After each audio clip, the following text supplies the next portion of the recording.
नमस्कार, स्वागत है आपका बिहार भारती न्यूज में। मैं दीप्ति झा। आज हम रोसड़ा अनुमंडल के वार्ड संख्या 10 के प्रत्याशी भावी उम्मीदवार सौरभ सुमन जी के समक्ष बैठे हैं। आइए उनसे पूछते हैं कि कम समय में किस तरह से वो अपना फील्ड वर्क कर रहे हैं और जनता इनको किस तरह से समर्थन दे रही है। स्वागत है आपका सौरभ सुमन जी बिहार भारती न्यूज में। बताइए। आप बहुत बहुत धन्यवाद।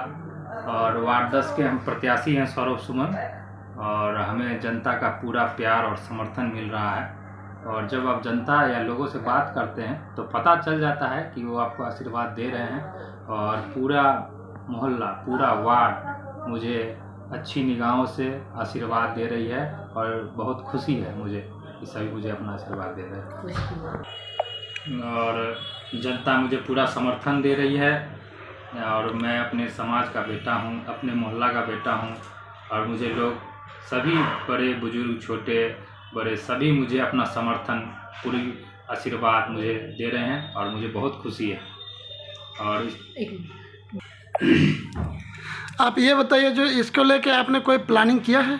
आपका मैनिफेस्टो क्या है? मैनिफेस्टो यही देखिए, जो भी दैनिक कार्य है, मान लीजिए ये आपका रोड नाला कचरा, इस सब के अलावा सरकारी विभाग, किसी गरीब व्यक्ति को कोई सरकारी योजना नहीं मिल रहा है, उसको कैसे उसको योजना मिले, कैसे मान लीजिए अभी कोई लोग मान लीजिए अस्वस्थ हो गया, उसको कहीं इलाज करवाना है, जांच करवाना है, और बहुत सारी ऐसी है जहाँ बहुत फ़ोन कॉल्स पे काम होते हैं, उनको एडमिट करवाना है, बहुत फ़ोन कॉल्स काम होते हैं।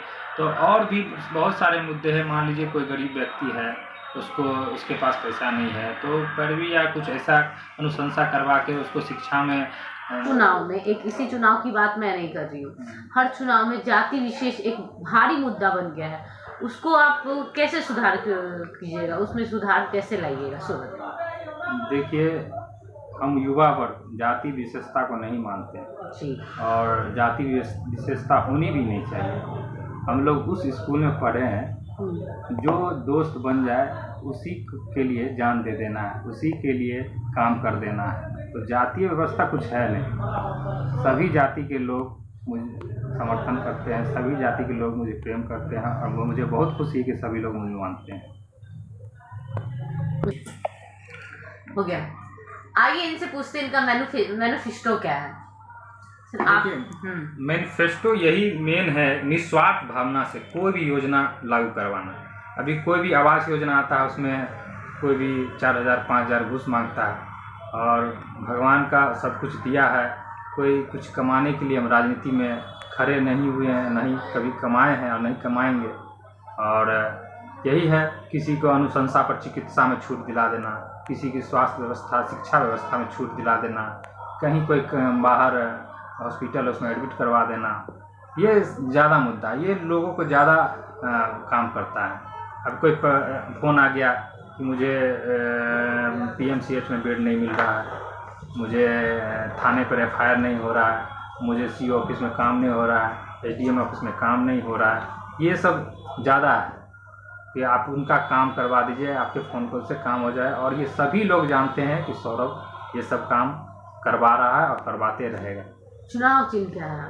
चुनाव चिन्ह हमारा मोमबत्ती छाप है, 5 क्रम संख्या 5 है। और जहाँ तक हमने सोचा था कि जनता दरबार, वार्ड में जनता दरबार, हमारे यहाँ जनता दरबार चुनाव से पहले भी लग रहा है। ऐसा नहीं कि हम प्रत्याशी बन गए हैं तो हम जनता दरबार की ऐसा बोल रहे हैं।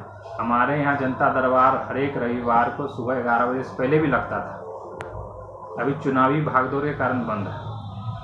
तो यही मेन मुद्दा है, सभी की सुरक्षा, सभी का स्वास्थ्य, सभी की शिक्षा, यही ख्याल रखना। बताइए कि काफ़ी सारा सरकारी योजना आता है जो आदमी धीरे से गबन कर लेता है, तो उसको आप उसमें कैसे सुधार लाइएगा? देखिए, बहुत सारे प्रत्याशी पहले भी जीत चुके हैं और खड़े भी हैं, जो अभी भी कोई भी योजना में कुछ रकम लोगों से मांगते हैं कि इतना पैसा दो, मुझे काम कर दूंगा। और हमारा है कि हम निस्वार्थ भावना से काम करते हैं, निस्वार्थ भावना से कोई भी योजना है लागू करवाएंगे। कोई भगवान का सब कुछ है, कोई ऐसा नहीं है कि हम किसी से कुछ लेके कोई काम करवाएंगे। और ये सभी लोग, हमारे मोहल्ला हो या पूरा रोसड़ा हो, सभी लोग हमारे बारे में जानते हैं। इनके कहने का मतलब ये है कि ये निस्वार्थ भावना से लोगों को सरकारी लाभ देंगे, क्योंकि इनके पास किसी चीज़ की कमी नहीं है। इनका कहना ये है कि सभी जिनके जो सरकारी लाभ आता है वो गबन कर लेते हैं, सिर्फ पन्नों पे काम होता है, ज़मीनी स्तर पे काम नहीं होता है। तो आप युवा हैं, तो युवा पीढ़ी को अभी क्या बताते हैं, क्या ज्ञान देते हैं? युवा आपको किस तरह से समर्थन दे रही है? देखिए, युवा है और युवा वर्ग को ज्ञान हम कोई उतना है नहीं पंडित जो हमको ज्ञान देंगे, लेकिन यही है कि धैर्यशील, कभी हड़बड़ाना नहीं है और कभी घबराना नहीं है। ये दो चीज़ हमेशा युवाओं में होनी चाहिए, और जब आप में ये रहेगी तो आप हमेशा प्रयत्नशील और लगनशील आप आगे बढ़ते रहेंगे। अब